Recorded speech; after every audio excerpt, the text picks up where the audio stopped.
આજરોજ તારીખ 17/5/2024ના રોજ અમારા દિનેશભાઈ દાદલના પરમ મિત્ર હાર્દિકભાઈ જોશી આવેલા છે AB પોઝિટિવ માટે, ને જ્યારે પણ અમે ફોન કરીએ છીએ હાર્દિકભાઈને ત્યારે દોડી આવે છે. ને અમરેલીમાં એમ્સ હોસ્પિટલમાં દર્દી દાખલ છે. તો દિનેશભાઈ દાદલનો ખૂબ ખૂબ આભાર, જે AB પોઝિટિવની વ્યવસ્થા કરી આપવામાં આવેલ છે.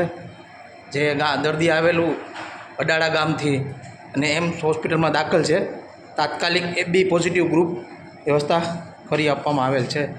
એમ્સ હોસ્પિટલમાં આવેલ દર્દી ગામ અડાળાથી તાત્કાલિક AB પોઝિટિવની જરૂર પડતા અમારા દિનેશભાઈ દાદલ સક્રિય કાર્યકર્તા દોડી આવેલ ને બ્લડની વ્યવસ્થા કરાવેલ છે. તો એમ્સમાં જે દર્દી દાખલ છે તેમના સગાને પૂછે કેવી માનવ સેવા ટ્રસ્ટની કામગીરી છે. કાકા, માનવ સેવા ટ્રસ્ટની કામગીરી કેવી છે? કામ બહુ સારું છે. વ્યવસ્થા AB પોઝિટિવની કરી દીધી ને? માસી, કામગીરી કેવી છે માનવ સેવા ટ્રસ્ટની?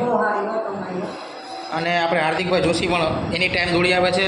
હાર્દિકભાઈ જોશીનો પણ ખૂબ ખૂબ આભાર, જે AB પોઝિટિવ ડોનર છે. હાર્દિકભાઈ, માનવ સેવા ટ્રસ્ટની કામગીરી કેવી છે?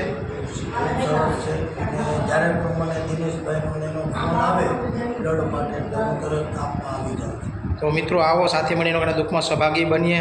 માનવ સેવા ટ્રસ્ટ દ્વારા ટિફિન સેવા છે, બ્લડ ડોનેશન સેવા, રાહત દર એમ્બ્યુલન્સ સેવા અને અમારી યુટ્યુબ ચેનલ છે માનવ સેવા ટ્રસ્ટ અમરેલીને લાઇક કરજો, જેથી કરીને લોકોને મદદ મળતી રહે. જય મોગલ.